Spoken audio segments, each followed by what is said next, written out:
Hello guys, bersama saya lagi dalam Alright Nopod Channel. So hari ini sahabat semua, saya ingin membawakan Anda ulasan ataupun bagaimana seorang penganalisis pemerhati politik Liana Marzuki menempelak pemimpin pemuda daripada Parti Bersatu maupun Parti PAS, Parti Islam se-Malaysia ataupun Parti Ajaran Sesat, kata Muhyiddin Yassin.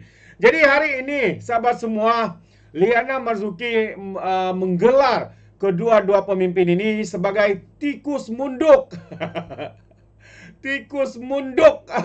Kalau sejak kenyataan daripada pemimpin DAP dan berkaitan dengan parti DAP, mereka akan bangun dan terus menyerang pemimpin-pemimpin DAP, sahabat-sahabat semua. Tetapi hari ini apabila dikatakan pemimpin timbalan Presiden Parti Gerakan yang bersama dengan Parti Perikatan Nasional, bersama dengan PAS, bersama dengan Bersatu, dikatakan menghina pemimpin Melayu, malah menyentuh hal agama dan sebagainya, seakan-akan tikus munduk ini mengunci mulut tanpa kata apa-apa, sahabat-sahabat semua. Adakah mereka sudah dikunci mulut atau takut dengan Parti Gerakan ini? Wow, itu satu persoalan yang menarik untuk kita fikirkan. Juga mungkin mereka sudah menjadi barua kepada gerakan.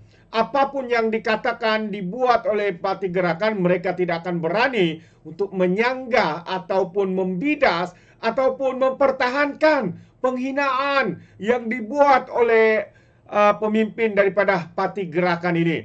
Dan kerana itu mungkin menyebabkan mereka lebih senang mengunci mulut daripada menyerang rakan sekutu mereka itu. Jadi sahabat semua, saya ingin membawakan Anda kenyataan daripada Liana Marzuki ini. Tikus munduk katanya.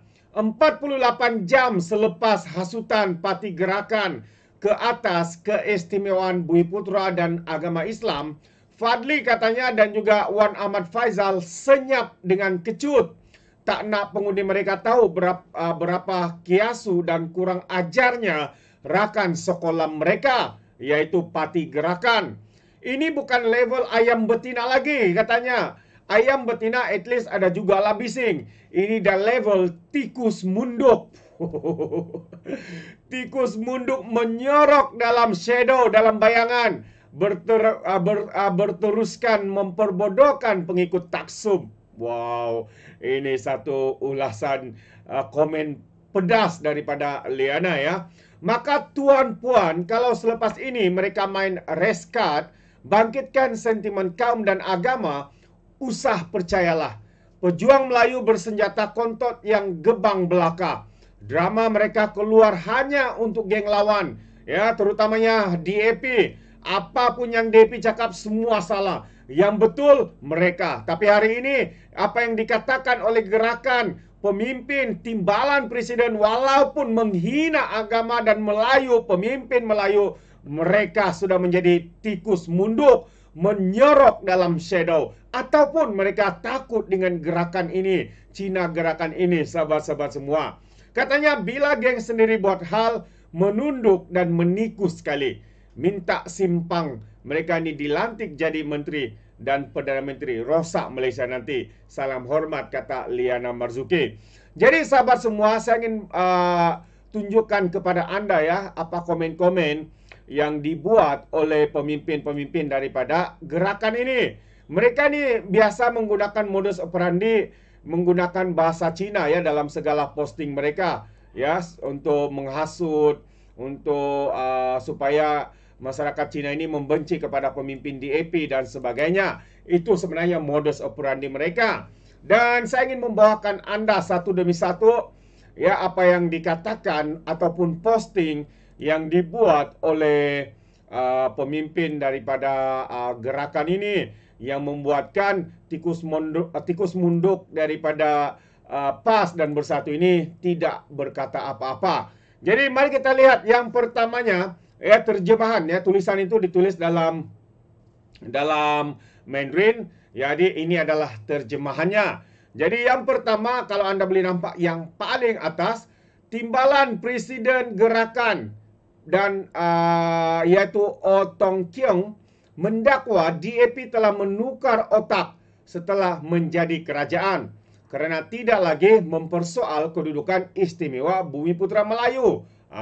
Jadi sahabat semua, apa yang cuba dikatakan oleh timbalan Presiden Gerakan ini adalah menghasut masyarakat Cina.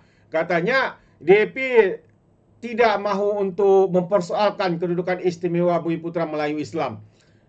Sejak bila ya DAP ini mempersoalkan dalam seringkali Anthony Locke juga menyatakan mereka ya menghormati kedudukan istimewa Bumiputra Melayu Islam yang ada di dalam negara kita.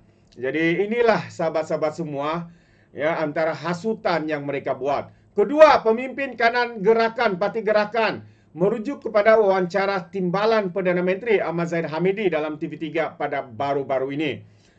Jadi ini antara tulisan dan posting, ini dia punya terjemahan. Yang kedua itu ya, kalau anda boleh nampak, saya cuba tengok. Okey, yang kedua anda boleh nampak di sana. Okey, katanya Zahid telah menyatakan pada baru-baru ini bahawa sejak tertubuhnya kerajaan perpaduan pada 25 bulan yang lalu, beliau tidak pernah mendengar lagi bantahan katanya Setiausaha Agung DAP ataupun pemimpin nombor 1 DAP, Anthony Locke, terhadap kedudukan istimewa Bumiputra Melayu Islam. Jadi kenyataan daripada Zahid ini dipersoalkan ya oleh pemimpin ataupun individu ya daripada parti gerakan ini. Ya, katanya ini ya komen dia. Oteng Kiong mendakwa ini membuktikan bahawa DAP tidak konsisten kerana setelah berkuasa DAP tidak lagi mempertikaikan dasar-dasar kerajaan yang membela kedudukan istimewa orang Bumiputra Melayu Islam, malah menerimanya secara keseluruhan. Ini yang dikatakan oleh YB Anthony. Ya, mereka menerima ya perlembagaan negara kita bahawa agama rasmi adalah agama Islam, bahasa rasmi adalah bahasa Melayu. Dan juga menghormati hak-hak keistimewaan orang Bumiputra Melayu Islam. Jadi kenapa pemimpin daripada gerakan ini cuba ya mempertikaikan apa yang dilakukan oleh parti DAP ini? Seakan-akan mereka ni menghasut, oh tengoklah DAP ini sudah jadi kerajaan, mereka tutup mulut dan sebagainya. Itu antara yang cuba dimaksudkan oleh posting yang dibuat oleh Otong Kiong ini.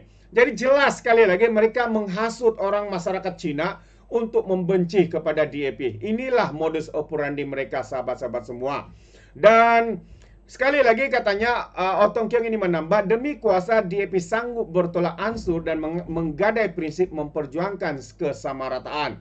Jadi di mana pula mereka memperjuangkan ya? Jelas sekali dalam siri ceramah yang kita dengar, apa yang mereka buat, mereka menghormati ya apa yang terkandung dalam perlembagaan kita. Mereka tidak pernah mempersoalkan perlembagaan itu, sahabat-sahabat semua. Jadi ya inilah dia pemimpin gerakan yang menghasut masyarakat Cina untuk membenci parti DAP ini. Sekali lagi, dia juga mengkritik DAP kerana berdiam diri dan tidak menentang dasar-dasar Islam negara. Loh, sungguh luculah parti gerakan ini. Adakah mereka mahu parti DAP ini untuk menentang dasar-dasar Islam negara? Sedangkan DAP ini tidak pun pernah menentang dasar-dasar Islam dalam negara kita. Mereka memberikan kenyataan sangat bersetuju dan menyokong perlembagaan negara kita. Kenapa ya pemimpin pemimpin gerakan ini menjadi batu api? Waduh, ini sudah tahap berbahaya nih sahabat-sahabat semua. Pemimpin kanan gerakan PN itu menggesa masyarakat yang membaca, yaitu masyarakat Cina agar tidak lagi mempercayai DAP. Sebenarnya ini modus operandi mereka untuk tujuan politik semata-mata, untuk menghasut rakyat membenci parti DAP. Jadi kita boleh nampak sahabat semua, ya, dengan penghinaan, dengan apa yang mereka lakukan ini sebenarnya ya sengaja dibuat begitu untuk menjatuhkan ya pemimpin ataupun membina persepsi jahat kepada parti DAP sehingga sanggup menghina pemimpin Melayu, mereka sanggup menghina agama dan sebagainya. Jadi ini satu perkara yang amat-amat merisaukan kita. Permainan sentimen yang cuba dimainkan oleh gerakan seperti PAS dan Bersatu ini, patutlah mereka sekutu bersama. Kutu pun berjiran-jiran sahabat semua, saling berkutu bersama. Itulah modus operandi mereka. Tidak lain tidak bukan menggunakan isu bangsa dan agama. Jadi Liana juga memberikan pencerahan. Perkara 153 Perlembagaan Persekutuan memperuntukkan dengan jelas kedudukan istimewa orang Bumiputera Melayu Islam. Jadi tidak harus ada mana-mana yang mempersoalkannya. DAP, PS tidak boleh. MCBN tidak boleh. Ya, gerakan PN pun tidak boleh. Jadi sekiranya di masa datang wujudnya cadangan supaya perkara 153 dipindah, ianya harus dipersetujui oleh masyarakat Bumiputera Melayu Islam terlebih dahulu sebelum wakil-wakil rakyat yang diundi oleh masyarakat Bumiputera Islam menyokong pindahan sedemikian dalam parlimen. Tapi dalam keadaan dan suasana sedia ada, saya lihat konsensus Bumiputera Melayu Islam adalah tidak setuju dengan kedudukan itu dipindah. Maka persoalannya, apakah niat dan motif pemimpin daripada Parti Gerakan Perikatan Nasional ini? Apa niat motif mereka? Dia nak hasut orang Cina tidak puas hati dengan kedudukan istimewa Bumiputera Melayu Islam ke? Itu mungkin niat dia. Dia nak cetuskan ketegangan kaum ke? Dia nak 13 Mei berulang ke? Itu persoalan-persoalan yang ditujukan oleh Liana kepada Parti Gerakan ini. Seakan-akan mereka menghasut menggunakan isu ini. Isu bangsa dan agama, isu keistimewaan orang Melayu dan sebagainya. Sahabat-sahabat semua, di mana suara tikus-tikus munduk, ya, tikus-tikus munduk daripada Parti PAS dan Bersatu Perikatan Nasional ini. Apabila pemimpin-pemimpin daripada gerakan menggunakan isu seperti ini untuk dipolitikkan dan sebagainya. Adakah mereka takut dengan gerakan? Adakah mereka takut dengan Cina gerakan, pemimpin Cina gerakan? Mungkin sahabat semua. Dan juga karena mereka ini sudah menjadi baruah kepada gerakan. Ya, itu persoalannya. Jadi apa pandangan anda sahabat semua? Anda boleh berikan komen ya di dalam ruangan komen. Jadi terima kasih. Izinkan saya untuk mengundurkan diri dan seperti biasa peribahasa mengatakan tapapun kangkap 2 tahun keinginan. Dalam bahasa Melayu tepuk dadah tanya selera. Sekian je daripada Oret Nomor Channel. Saya kita berjumpa lagi. Bye bye.